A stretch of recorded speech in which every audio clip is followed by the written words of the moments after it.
Dr. Sarah Chen hadn't expected to make history on a Tuesday morning. The Arctic wind howled across the research station as she reviewed the latest ground-penetrating radar data from the permafrost study. Something wasn't right with the readings. What had initially appeared to be an unusual geological formation now showed distinct geometrical patterns that shouldn't exist naturally. The discovery couldn't have come at a worse time. The Norwegian government was already threatening to pull funding from the research station, claiming that climate studies could be conducted just as effectively from satellite data. But Sarah knew better. The melting permafrost held secrets that no satellite could detect. And now, apparently, it held something else entirely. "Dr. Chen, you need to see this." Marcus, her graduate student, burst into the lab, his breath visible in the cold air. The thermal imaging picked up a heat signature. It's spreading through the ice sheet. Sarah grabbed her heavy Arctic gear and followed Marcus out into the biting cold. The sun hummed low on the horizon, casting long shadows across the endless white landscape. Their boots crunched through the fresh snow as they made their way to the anomaly site, marked by a series of yellow flags planted the previous day. The ground beneath their feet vibrated subtly, a sensation that grew stronger as they approached the site. Sarah's handheld scanner showed rising temperature readings that made no sense given the external conditions.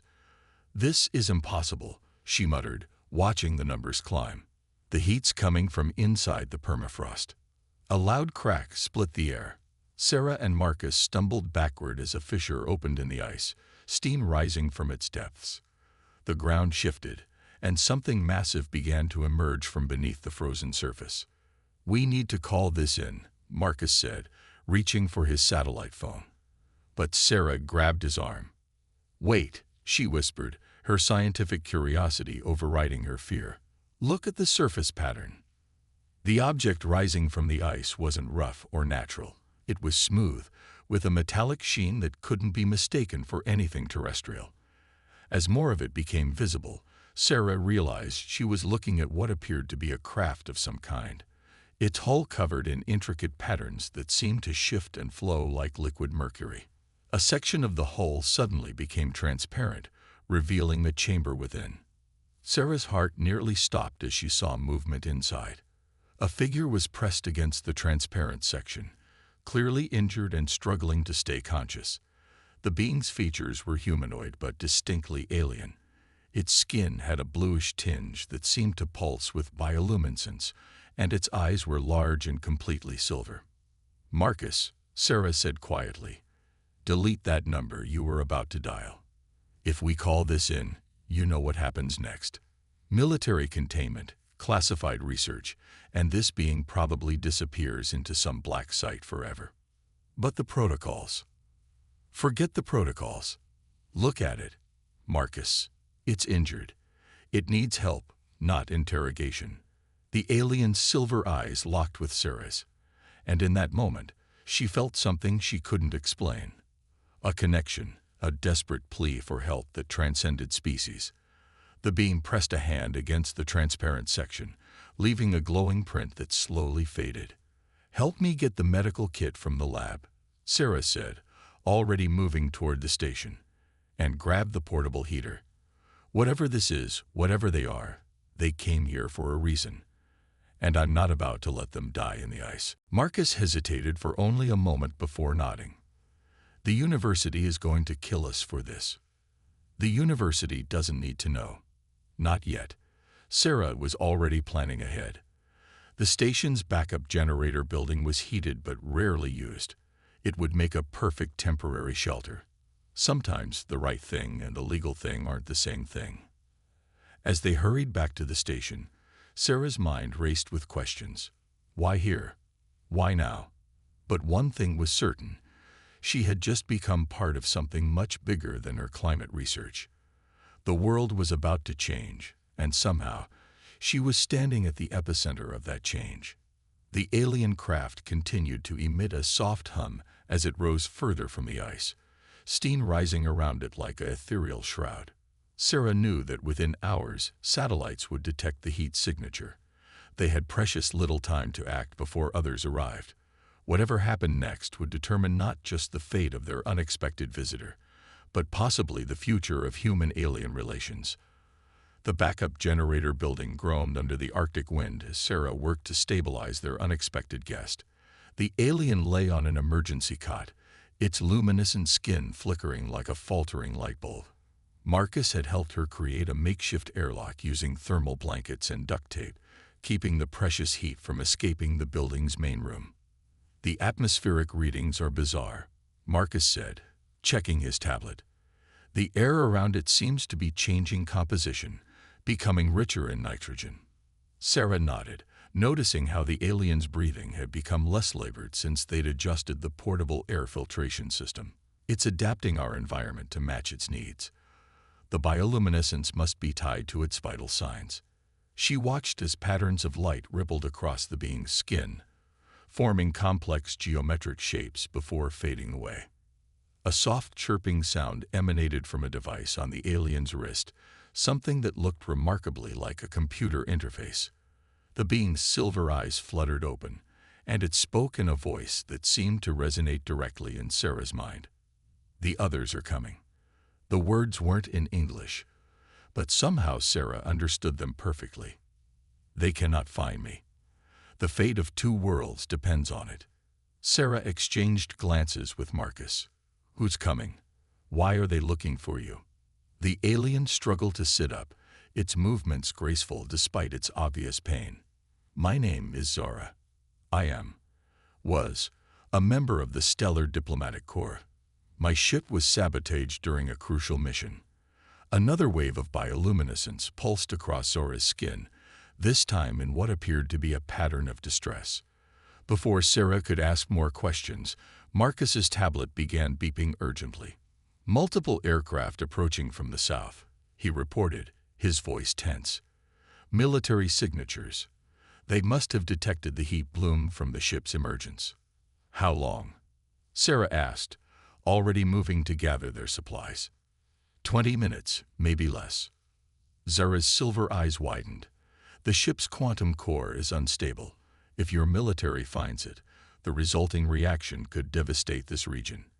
The alien diplomat tried to stand but stumbled, caught by Sarah before falling. "Marcus, get the snowmobiles ready," Sarah ordered. "We need to move the ship." "Move it? How? It's massive."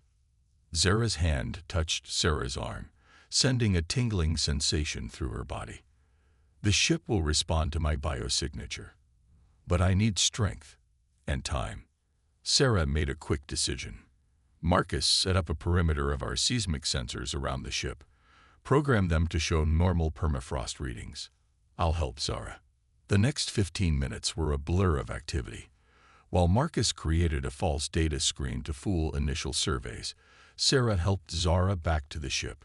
The alien's touch seemed to bring the craft to life, its mercury-like surface rippling in response. With tremendous effort, Zara managed to activate what appeared to be a cloaking system, making the ship blend seamlessly into the snowy landscape. They barely made it back to the generator building before the first helicopters appeared on the horizon. Sarah's heart pounded as she watched through a small window as black-clad figures descended onto the ice, their movements precise and purposeful. "The readings showed normal permafrost activity," Marcus whispered, watching his tablet. "But they're still establishing a search grid." Sarah turned to Zara, who had collapsed back onto the cot. "What's really going on here? Why were you sabotaged?" The alien's silver eyes seemed to peer into Sarah's soul. "Because I discovered something terrible. There are those among both our species who want war, who profit from conflict. They've been orchestrating first contact scenarios to fail, ensuring mutual distrust between humans and my people. That's why you crashed here," Sarah realized. "You were trying to prevent it." Zara nodded weakly. "I carry evidence that could expose everything. But the conspirators have agents everywhere, in your governments, in our diplomatic corps. I thought I could reach Earth's independent scientific community, find allies before they found me." A sad smile crossed the alien's features. "I didn't expect to find help so soon."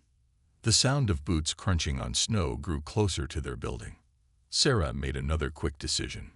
Marcus, start downloading everything from our research servers. Zara, can you walk? The alien nodded, though it clearly took effort. Where are we going? Sarah pulled out an old map of the region. There's an abandoned mining station about 40 kilometers north. The military doesn't have it on their maps. It was decommissioned before digital records. We can hide there until you're stronger. And then what? Marcus asked, frantically packing hard drives. Sarah looked at Zara, seeing both fear and determination in those silver eyes. Then we help expose the truth. Both our species deserve a real chance at peaceful first contact, not some orchestrated disaster.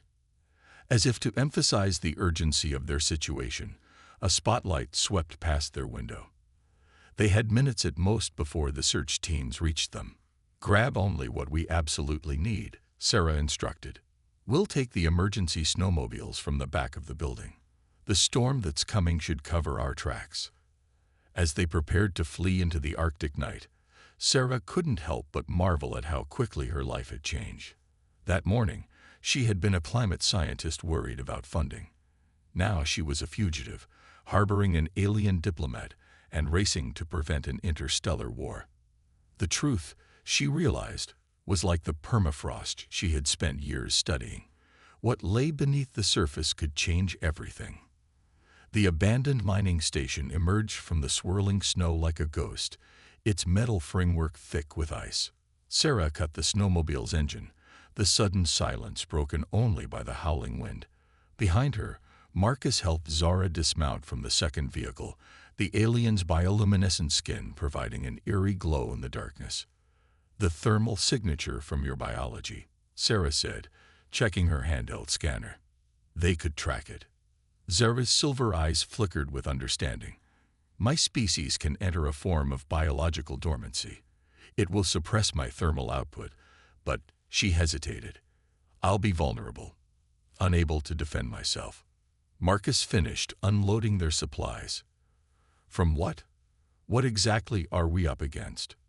Before Zara could answer, a low rumble filled the air. It wasn't the wind or the ice. It came from above. Sarah's blood ran cold as she recognized the sound of engines, much more advanced than the military helicopters they'd evaded. Inside, she hissed, grabbing what she could carry. Now. They barely made it through the station's frozen door when the first energy pulse hit the snow where they'd been standing, turning it instantly to steam. Through the frosted windows, Sarah caught glimpses of what looked like sleek, dark aircraft, but their design was like nothing she'd ever seen. Hunters, Zara explained, her voice tight with pain. Mercenaries hired by the consortium. They're equipped with both human and Valdorian technology.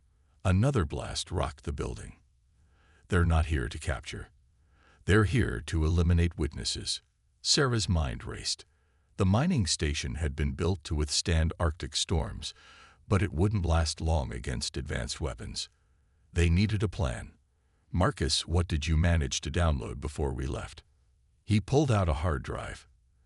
Everything from the last 3 months, including all the thermal and seismic data from when the ship emerged.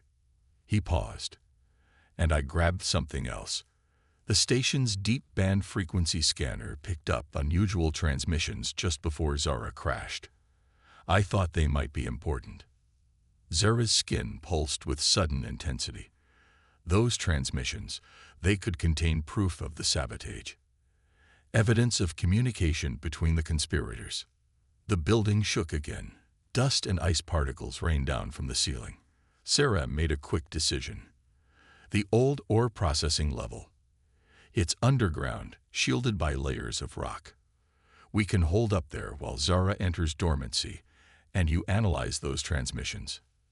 They hurried through dark corridors, guided by the glow of Zara's bioluminescence and the beam of Sarah's emergency flashlight.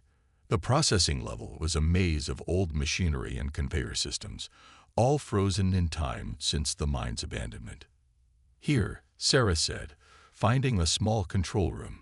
This room has an independent ventilation system. It was designed to stay operational even if the main systems failed. Marcus immediately set up their portable equipment while Sarah helped Zora get comfortable. The alien's skin was fluctuating rapidly between bright pulses and dim fades. Before I enter dormancy, Zora said urgently, "You need to understand what we're dealing with. The consortium, they're not just trying to prevent peaceful contact. They're engineering a specific type of first contact." "What do you mean?" Sarah asked, hearing more explosions above. "Think about your species' history. What happens when a technologically advanced society first contacts a less advanced one?" Zora's silver eyes seemed to pierce through Sarah. "Usually the more advanced society dominates, colonizes, exploits." Understanding dawned on Sarah. They want us to appear less advanced than we are. They're setting Earth up to be colonized. Zora nodded weakly. "The consortium has members from both our species. The humans involved. They've been promised power, control over Earth's resources once my people establish dominance. But it's all built on lies. They're manipulating both sides." Marcus looked up from his computer. "These transmissions, they're heavily encrypted, but I'm seeing patterns, multiple sources, both on Earth, and—" He trailed off, staring at his screen in disbelief. "And from the Valdorian High Council," Zora finished. "The corruption goes to the highest levels. That's why they want me silenced. My evidence doesn't just expose the conspiracy, it exposes who's behind it." Another blast, closer this time.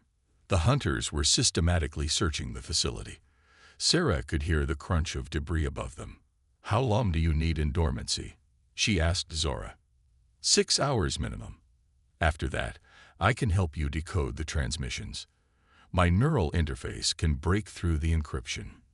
Zora's skin began to dim. "Sarah, thank you. For believing me. For helping." Sarah squeezed the alien's hand, feeling the strange, cool texture of her skin. "Rest. We'll keep you safe." As Zora slipped into dormancy, her bioluminescence fading to a bare glimmer, Sarah turned to Marcus. "We need to stay alive for the next 6 hours. Any ideas?" Marcus gestured to the old mining equipment around them. "You know, these processing machines used to handle some pretty volatile compounds, and I did minor in chemistry." Despite their dire situation, Sarah felt a smile tugging at her lips. "Start gathering what you need. We're about to give those hunters a crash course in Earth science." Above them, the sounds of searching grew closer. But in the darkness of the control room, surrounded by the ghosts of human industry and cradling evidence that could change the course of 2 civilizations, Sarah felt a fierce determination take hold. They weren't just fighting for their lives anymore. They were fighting for the truth, for the future of human-alien relations. The old mining control room had become a makeshift fortress. Marcus worked frantically at his laptop, while Sarah mixed chemicals scavenged from the abandoned processing plant. The hunters' footsteps echoed through the facility above them, growing closer with each passing minute. "Got it," Marcus whispered excitedly, his face illuminated by the screen's glow. "I've isolated a pattern in the transmissions. They weren't just planning Zora's sabotage. They've been orchestrating crashes all over Earth for the past year." Sarah carefully sealed another makeshift explosive, using her knowledge of unstable mineral compounds. "How many?" "Dozens, but they're not random. Look at this." He turned the screen toward her, showing a map dotted with crash sites. "They're creating a pattern of hostile encounters. Each crash is designed to escalate tensions, make humans fear alien contact." A loud crash from above made them both freeze. Sarah glanced at Zora's dormant form, her bioluminescence now just a faint whisper under her skin. They still needed 3 more hours. The transmissions mentioned something called Project Eclipse. Marcus continued, his voice barely audible. "It's scheduled to begin in less than 48 hours. Sarah was about to respond when her tablet lit up with an alert. She'd reprogrammed their seismic sensors to act as motion detectors, creating a digital web throughout the facility. "They're splitting up. 3 teams. They'll find us soon." Marcus swallowed hard. "The chemicals are ready. But Sarah, even if we manage to hold them off, what's our endgame here? The whole world's military is probably looking for us by now. Before Sarah could answer, a new sound cut through the darkness. A transmission, bleeding through their communication equipment. The voice was distorted but clear enough to understand. Confirmed location of the Valdorian diplomat. Proceeding with termination protocol. Once the target is eliminated, initiate Project Eclipse ahead of schedule. The humans' nuclear facilities are already compromised. Sarah's blood ran cold. Nuclear facilities. Marcus searched the transmissions for any mention of power plants. His fingers flew across the keyboard. Oh God. The consortium. They've inserted sleeper agents into nuclear facilities across the globe. They're going to trigger multiple meltdowns and make it look like an alien attack. The perfect excuse for their fake invasion. Sarah finished. Humanity would welcome their protection with open arms, never realizing we're accepting our own colonization. A blast rocked the upper level, closer than ever. Dust rained down from the ceiling. They were out of time. New plan, Sarah said, grabbing her bag of makeshift explosives. We need to reach the facility's old communication array. If we can boost the signal from Zara's neural interface, we might be able to broadcast the evidence globally before they can stop us. But Zara's in dormancy, Marcus protested, and the array is on the roof. Sarah began placing the chemical charges around the room's perimeter. Then we make them think we're somewhere else. We use the processing plant's layout to our advantage. Create enough chaos to buy us time until Zara wakes up. Marcus nodded, understanding dawning on his face. He began typing rapidly, accessing the facility's ancient but still functioning control systems. I can activate the old conveyor systems. The noise and heat signatures will confuse their sensors. Good. And Marcus? Sarah handed him a small package of chemicals. If anything happens to me, get Zara to the roof. The truth has to get out. The next hour was a symphony of chaos. Sarah's chemical explosives, combined with Marcus's control of the facility systems, turned the mining station into a labyrinth of false trails and deadly traps.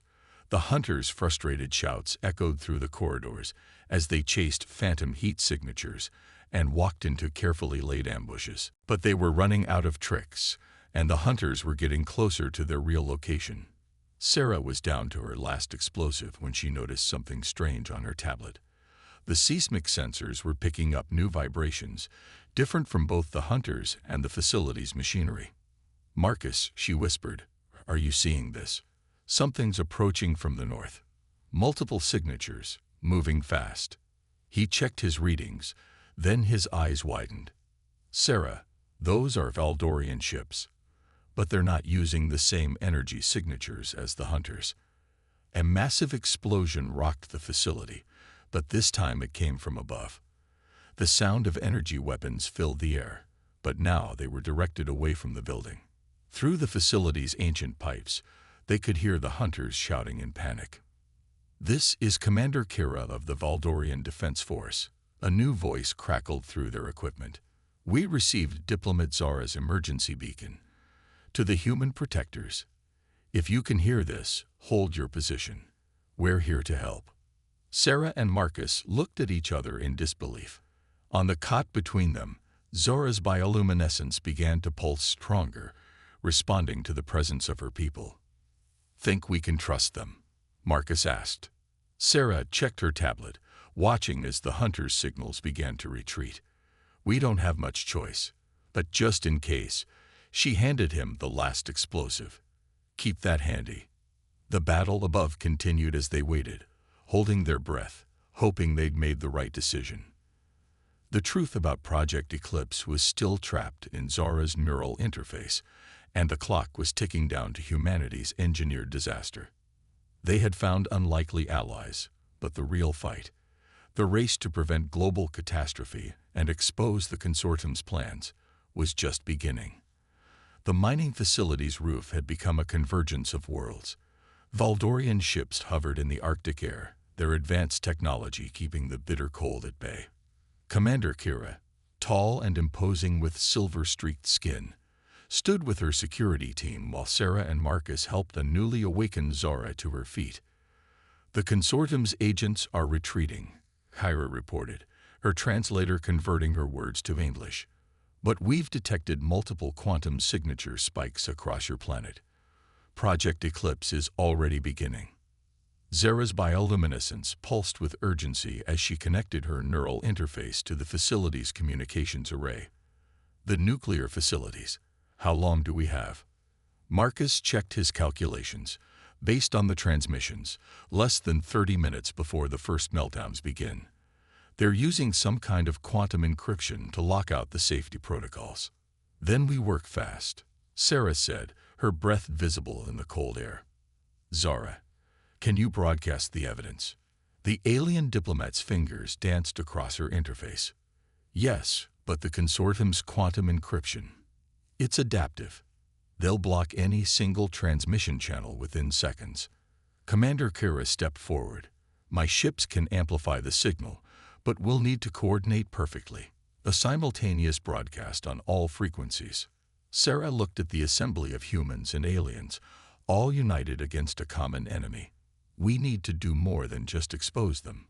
We need to stop those meltdowns." Zara's silver eyes lit up. "The neural interface. Marcus, your decryption work on the transmissions. If we combine it with Valdorian quantum technology, we could create a counter-signal." Marcus finished, catching on. "Override their lockouts." What followed was a desperate race against time.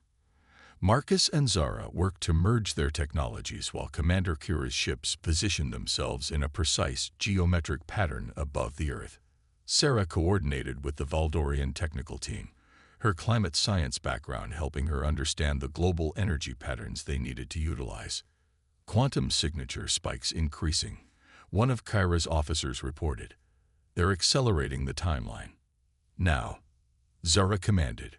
Her neural interface pulsed with blinding light as it connected with the Valdorian ships.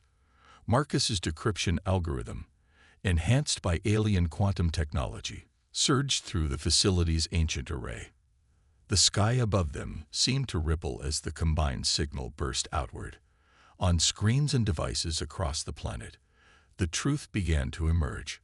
The consortium's carefully orchestrated deception unraveled as years of secret transmissions, staged crashes, and manufactured conflicts were exposed. But more importantly, the counter-signal reached the nuclear facilities just in time. The consortium's quantum lockouts shattered, their sleeper agents access denied. The meltdowns were prevented with seconds to spare, multiple quantum signatures destabilizing. Kyra reported with satisfaction. "The consortium's network is collapsing." Sarah watched as Zara slumped with exhaustion, the neural interface dimming. Their plan failed. But what happens now? Between our peoples? Commander Kira's expression softened. "That's why we need people like you, Dr. Chen and Zara. Today proved that our species can work together, trust each other. Real cooperation, not the consortium's manufactured conflicts." "The truth is out there now," Marcus said, gesturing to his laptop where news feeds were already exploding with the revelations. "No one can hide it." Zara straightened, her diplomat's training evident in her bearing despite her fatigue. "Which means we have a chance for a real first contact, one based on mutual understanding and respect." Sarah looked out over the Arctic landscape, now dotted with advanced alien ships.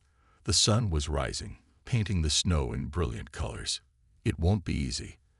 There will be fear, doubt, but also hope," Zara finished. "Look what we accomplished in just a few days. A human scientist and her student, working with a Valdorian diplomat, prevented an interstellar war and saved countless lives." Commander Kyra nodded.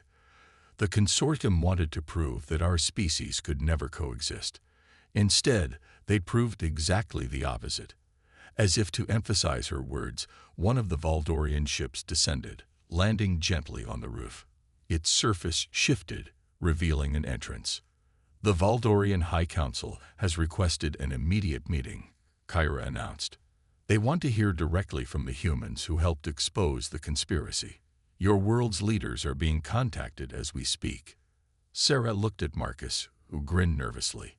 Well, I was worried about our research funding being cut. Pretty sure this counts as a breakthrough in international relations. Zara's skin pulsed with amusement. Interstellar relations, she corrected. And this is just the beginning. As they boarded the ship, Sarah took one last look at the mining facility where everything had changed. Just days ago, she had been studying the permafrost, trying to understand the secrets hidden beneath the ice. Now she stood at the dawn of a new era for both species. The consortium had tried to engineer humanity's first contact with alien life, to manipulate it for their own gain.